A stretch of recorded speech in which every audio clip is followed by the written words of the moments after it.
Ô, Arnaldo, vou falar uns números aqui para você. Diga. Finalizações, 26 ao todo, 4 corretas. Jogo do Corinthians, Hum, hein? Derrota em Itaquera, torcida única corintiana lá ajudando, tal. 1-0 para o Corinthians. Em a Campinas, ponte. torcida única para Ponte. Em Campinas, torcida única do Guarani. 20 finalizações, 5 certas do São Paulo. E a torcida, né, a cyber torcida caiu de pau no Carpini, pressionando, não serve e tudo mais. Sendo que o São Paulo empatou fora de casa. O que acontece?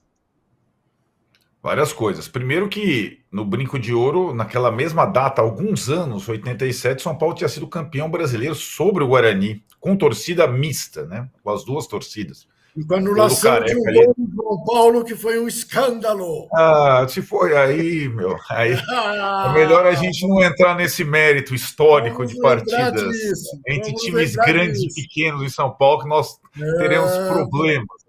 Acho que vale um vamos outro lembrar posto do de Boca bola. João Paulo. É. Bom, mas no Guarani e agora na torcida única de Campinas, que é uma bizarrice, estavam lá na arquibancada ontem Careca e Renato. Putz, Careca e Renato que fizeram a dupla de 78, campeões brasileiros, depois jogaram no São Paulo.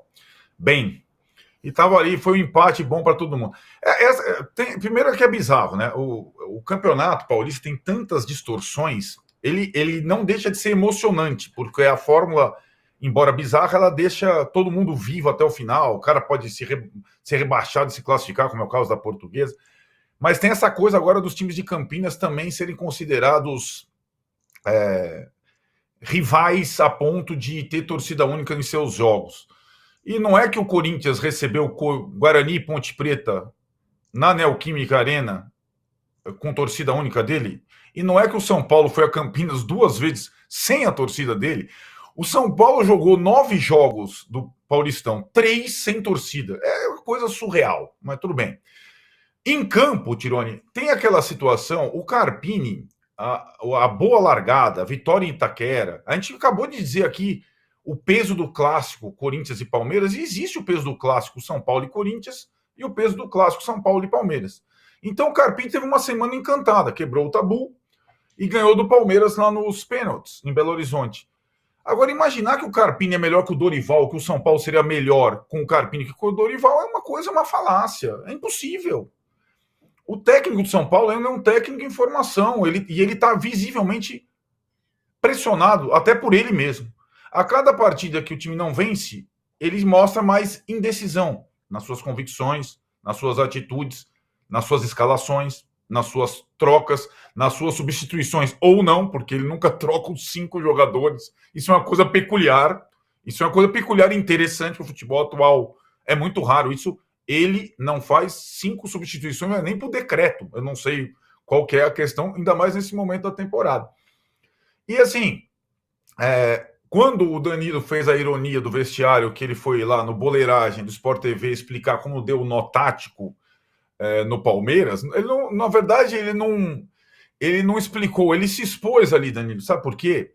Porque o que ele tentou fazer e fez contra o Palmeiras foi deixar o time mais parecido possível com o time do Dorival, né? Foi colocar o Nicão na função do Nestor e do Michel Araújo, basicamente para deixar o time mais parecido. E foi assim que o São Paulo jogou em Belo Horizonte, sem tanto jogo vertical, sem tanta pressa, sem tanto desgaste.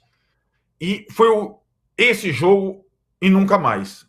De lá para cá, o Carpini já tentou umas 6, 7 coisas diferentes. 3 volantes, 3 atacantes, 4-2-4, pontas. Ontem foi pontas. E agora ele vai para a sua nova tentativa barra forçada de barra. Rames Rodrigues, certo? A solução, bem entre aspas, é a lesão do Luiz Gustavo, que vinha bem quando entrava, fez, aliás, gol lá em Itaquera contra o Corinthians, para a inscrição do Rames Rodrigues. E vocês não duvidem que o Rames Rodrigues não é contra o Palmeiras. Eu imagino que o Rames Rodrigues vai começar o jogo contra a Inter de Limeira em Brasília. E para colocar o Rames Rodrigues, tem que mudar o time todo. E nessa da tentativa e erro tal e tudo mais, a gente vai compreendendo melhor as características do treinador. E acho que o treinador vai ter problemas e desafios como teria de lidar com um grupo de estrelas no meio para frente, vai sobrar alguém, ontem sobrou o Luciano, talvez sobre de novo, de achar o melhor sistema para atuar com esse grupo de jogadores. A questão das defesas, a gente acabou de falar da defesa intransponível do Flamengo, que era uma marca do Carpini no Água Santa e no Juventude, vou repetir, no Água Santa e no Juventude. O São Paulo é um time que se expõe demais, toma gol de bola parada, não tem a baliza zero e também não tem uma efetividade no ataque assim. Está bem confuso. O São Paulo tem bons jogadores para essa temporada, só. E largou bem, com um crédito que o treinador, eu acho que ele não está sabendo usar a favor dele. E daqui para frente, ele não tem tantas ameaças como o Corinthians de não se classificar, mas ele ainda tem as ameaças. E acho, analisando bem, a impressão com 3 jogos a fazer, o São Paulo, um em Brasília contra a Inter, o Palmeiras no Morumbis e o Ituano fora de casa, correndo risco de rebaixamento também, é que o São Paulo se classifique, mas provavelmente não em primeiro, atrás do Novo Horizontino. E aí vai ter que jogar as quartas em Novo Horizonte, não com torcida única, porque o Novo Horizontino ainda não é considerado como Guarani e Ponte Preta no campeonato, mas em Novo Horizonte, o seu mata nesse campeonato. Talvez não passe o vexame que o Corinthians está prestes a passar, mas vida tranquila, o Carpini não está tendo, e é bom frisar, nunca terá. Técnico de time grande não tem vida tranquila, né? E o crédito de uma grande vitória tal, ele se esvai na semana seguinte. Assim é o futebol. Em time grande, então, é assim mesmo. O Abel tá aí para falar, que está há 3 anos no cargo. Então, acho que o Carpini tem que... acho que, além das questões de respaldo, de direção e comissão técnica, analisar um pouco o que ele vem fazendo ou desfazendo a cada jogo que passa. Mauro, pedra cantada, né? Rames vem aí. A torcida quer, o Muricy quer, o Belmonte quer, o Casares quer, o Rames quer, o empresário do Rames quer. O cara vai chegar aí. Mas se o time não está conseguindo render, é natural, né, que ele acabe entrando, né, independentemente de todo esse contexto, né. Em algum momento vai ter que ver o que o cara consegue oferecer para o time, né? Se ele consegue oferecer algo. Acho que isso acabaria acontecendo. Se o time de São Paulo tivesse funcionando muito bem, evidentemente ele teria que esperar a vez. Foi o que aconteceu, de certa forma, na Copa do Brasil. O time vinha bem, foi vencendo os jogos, tanto que foi campeão, ele não entrou. Não foi preciso, mas agora não. O time não vem bem, o time está correndo risco de eliminação, não conseguiu derrotar o Guarani, que hoje é um time enfraquecido, digamos, né? E, consequentemente, você vai ter que buscar aí soluções. Se a solução estiver no banco de reservas, ainda mais uma grife como ele, né? Natural que ele acabe tendo que entrar. Agora, expectativas que não pode ser muito exagerada, pelas razões que já cansamos de falar sobre o Rames Rodrigues, né? Um jogador que não consegue ter sequência, há muito tempo que não joga regularmente, estava de saída, de repente não está mais. Então pode ser até que ele consiga acrescentar algo, mas não sei se de imediato, né? Talvez precise de um tempo até conseguir atingir um nível satisfatório de atuações que agrade o torcedor e que melhore o nível do São Paulo. E cabe ao técnico encontrar a solução para isso, né? Eu acho que bem mais difícil do que contar com o Rames Rodrigues, do ponto de vista técnico especificamente, é lidar com jogadores do Juventude e do Água Santa, né? Que evidentemente não são páreo para o Rames Rodrigues, que é muito mais jogador. Agora, como fazer com que ele funcione é o trabalho dele. Ele é o técnico, está lá para isso. Ele tem que buscar uma solução, com o Rames ou sem o Rames. Natural que ele jogue agora nesse contexto, me parece. Ô Danilo, queria que você falasse sobre o São Paulo, né? Essa situação, empatou e tal mais, ainda está brigando, mas agora tem Rames na jogada e o Carpini pressionado. E de quem não tem pressão nenhuma, né? O Palmeiras 3-1 no Mirassol, tá aí olhando de camarote. Matheus Santos, que aliás bateu o recorde de público no Morumbis esse ano. 50 mil, muito legal, hein? O público do Santos. É o Santos que tá no encalço do Palmeiras aí. Foi um belo do ambiente no Morumbis. De fato, o Santista bateu o recorde. Foi bem legal o jogo ali de manhã e tal. Eu gosto acho que eu sei que isso às vezes atrapalha bastante os jogadores, mas eu gosto do horário para assistir.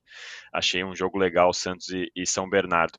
Bom, do Palmeiras é aquela história, ô Tironi, o Arnaldo falou agora há pouco, o técnico de time grande tem pouco tempo para aproveitar o crédito e tal, e o Abel é prova disso. O Abel já ganhou tudo que ganhou e teve empate com o São Paulo, o Palmeiras poupando e o muro pichado, e enfim, a gente vê o Abel dia coletiva sim, coletiva não, pistola com alguma cobrança, bravo com a diretoria por alguma coisa, é isso, assim, a vida do Palmeiras, se a gente for olhar, o Palmeiras não perde um jogo de fase de grupos do Campeonato Paulista faz 3 anos.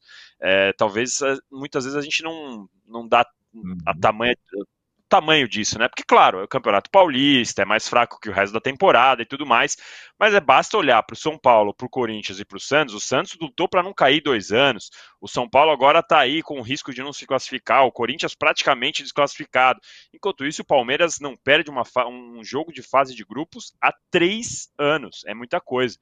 É um reflexo de um trabalho consolidado e tudo mais, e destaque, né? O Palmeiras poupando o time.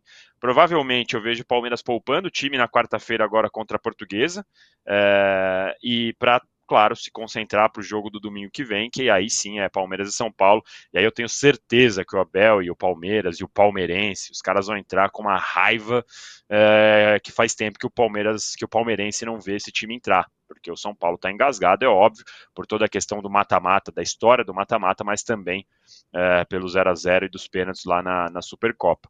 Mas é isso, o Palmeiras está classificado e tranquilo, mas assim, sem pressão, Tironi, vou te dizer que eu acho que a torcida do Palmeiras já entrou num looping, num nível de cobrança que muitas vezes não deixa esse time ficar tranquilo, vai ser campeão paulista e 2 dias depois, se for campeão paulista, e 2 dias depois vai estar com o muro pichado, dependendo do que acontecer na estreia do Campeonato Brasileiro. Palmeiras, a torcida já não permite essa acomodação, não. Qual?